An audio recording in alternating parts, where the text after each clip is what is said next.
What's up, everyone? Welcome again. Just making sure it's all good to go. Yes, we are all good to go. If you weren't watching the Champions League, oh my goodness. 2 days of craziness. And as you could see, I have the Champions League from yesterday. If you're like confused about the timing of where things are at when you see the different games, I'm in Australia, so you will see times differently to Europe or America or wherever you're from. But yes, some good results. Aston Villa killing it as usual. This is crazy. They are top of the table. Like like Aston Villa is top of the table. Who ever thought Aston Villa would be the top of the table? And everyone said they were going to struggle in the EPL and Champions League, and they're doing well in both. So well done. And obviously, you see some other results. Milan has finally won a game which they needed to because, like, look at that. I mean, it's not over. There's 8 games. They are fine. Only game week 3. They've got time to bring it back. So, yes. But, obviously, you saw the games.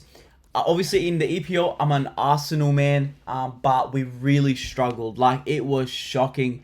The game that we played was... Firstly, we were so boring. We had just no creativity. We just had nothing. Obviously, we made some subs. The one I'm confused about is Ethan Nawari. Why aren't we playing this guy? He needs to be given a chance. I think he's a gun. Every time he's played, he's been very creative. He's been attacking. It's what we need, but they're just not giving him the chance. Or sign a striker, because Havertz is not a striker. Yes, he's been doing well. He's still not a striker. Not a striker. Just putting it out there. You can get annoyed at me, but he's not a striker. Now, obviously, you saw the games. If you saw them, great week. PSG, I predicted that they would draw or lose. I knew that would happen. Dembele missed so many opportunities. As a Barca fan, I'm so excited that he left. I think he was a waste of space. When he was leaving, I was not sure if it was the right decision. Now I definitely know it is. But let's get on to the main game. This game was insane. As a Barca fan, well done, Madrid. I mean, the first half, you guys were rubbish. I don't know what you guys were doing. It looked like you had no possession. It looked like you had no strategy. It just looked like you were just kicking a ball around. And yes, obviously, Vinicius Jr., the man who will win the Ballon d'Or, was the man of the match. He clutched up. He is the best clutch player. He killed it. Absolutely killed it. The team did well. And I want to point out, I know everyone talks about Bellingham being rubbish and all this. He hasn't scored and all this rubbish. If you actually watch football, you know he's a good player. I'm so sick of everyone saying... Like, if you watch football, you'll know that. And don't let ratings get to your head. Like, look, Mbappe, 7.7. I would have given him maybe a little bit less. Yes, the assist was good. Besides that, wasn't great. Obviously, Rodrigo and Courtois injured for, the El Clasico this weekend. But one thing that I want to say about Dortmund, that this is where it got weird. It got really, really weird, was they were up 2-0. And then... all of a sudden, they sub off Brian Gittinis, and they bring on a defender. Like, you're versing Madrid. Like, don't try to go full defense, because if you want a team to attack you, this is the Madrid team to attack you. Modric was obviously a huge highlight. Valverde, always good. Rudiger, I still don't rate him. I know he obviously scored a goal, good on him, but don't rate him. Vasquez played a pretty good game. Ida Militao played a good game. Mendy, I feel for Madrid, guys. I'm so sorry, Madrid. He's garbage. Like, he's just rubbish. And yes, obviously, Vinicius absolutely murdered the game. The second half, he was in control. It's so funny, that whole thing where you read where it's like, oh, Madrid signed the best player, but they didn't know that they had the best one. Not that I think he's the best player in the world. I mean, yes, right now he is, or last season. But I'm just like, far out. Like, I think Mbappe was the wrong move. I reckon a better move would have been to get a striker. or a right winger. I just don't think he's the right guy. Still, I mean, I'm not one of those guys that will be like, oh, he's rubbish. He's the downfall of Madrid. I don't think that at all. Like, it's Madrid. They'll sack Carlo. They'll bring someone who knows what to do with them, and they'll be fine. Everyone's over exaggerating way too fast. Now, this guy, I don't understand. Does Carlo hate him? Has this kid done something wrong?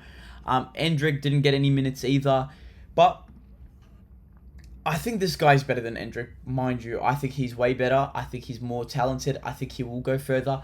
But what is going on? Like, there's a bit of hate towards this guy. I don't know why they're not playing him. And then obviously you see the Dortmund team. Don't worry about Dortmund right now. And then obviously Champions League today. Phil Foden finally scored a goal against Sparta. He has not. I just don't rate him this season right now. I know he's a good player. Don't roast me. But bro, what have you been doing this season? Yeah, you know what? It is what it is with that game. It doesn't really matter. Oh, where did it go? Oh, there we go. Don't worry about the PSG game. Rubbish. But obviously you see the different games. Inter Milan, I'm surprised they only won 1-0. That was shocking. Liverpool, Darwin Núñez scored a goal. Pretty boring game as well. I went and watched a bunch of the highlights earlier. Atletico Madrid. Oh my goodness.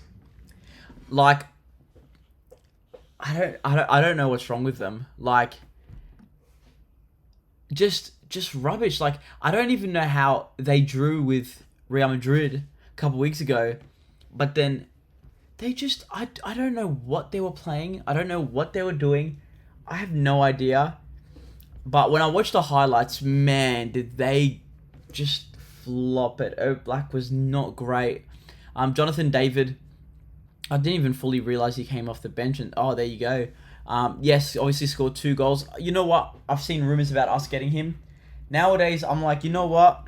I didn't rate him. I just didn't fully know. I could sort of see it now. I'm still not 100% convinced. But you know what? If they get him, if Barca do get him for free, it's always a huge bonus. It's always a huge bonus when you get stuff like that. And now let's talk about the main event, Barcelona and Bayern Munich. Now, I'm not going to talk about how I'm this guy who thought we were going to win 150%. I was nervous. I was very nervous. It's versus Bayern Munich, who have been on a really good streak. I mean, you know, obviously Aston Villa was a bit sad, but I thought that was just one of those losses that every team has. You know, it happens. Everyone needs to stop freaking out when a team loses as a once-off. It's going to be okay. But yeah, so obviously they released it. I was a little bit unsure. I know Muller's our curse.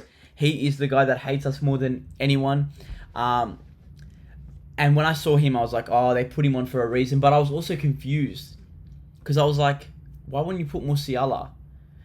It just didn't make sense to me. But again, I'm not the manager. I don't fully know as much as them. I just would have put Musiala as the replacement. And obviously, Barcelona changed their tactics with, Rafinha going to the left wing and Firmin coming in instead of Fati.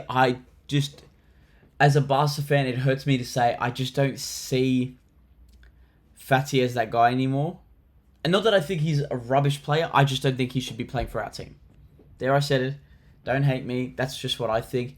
But we played incredible football. Obviously, the first goal, straight away off the mark, I was like, oh my goodness, we're them. We're going to win this game 5-0.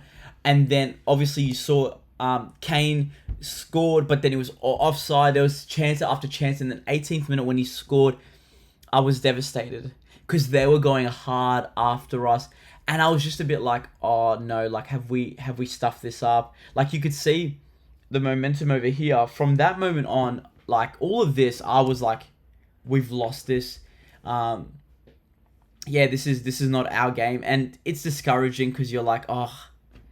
I feel like you were hoping something would happen, and you want to fight for this, especially with El Clasico coming up. But then we clutched up. We played the high line, and it was a bit nerve-wracking against them. I don't know if we'll do it against Real Madrid because Mbappe and Vinicius are awesome with transition. But we played well. We kept our composure. We we did it. And obviously Rafinha with the hat trick absolutely killed it. Lewandowski obviously with a goal. Firmin with 2 assists for the first game, official game that he's played. From the point of view of, coming back from injury, it could you can get nervous, you can get a bit hesitant. And it was sort of like we just didn't want that. And he played so well. Lamine Yamal, as always, what a ball to Rafinha. Like, this guy is cracked. How can he be in so many people's team of the week every single week, even if he doesn't score or assist? Like, he's so good. Casado and Pedri, just awesome. Casado, everyone that's saying, like, it should have been, like, a foul against Kim. Mate, like, we always say that we don't want football to be the slow, sensitive, softy game.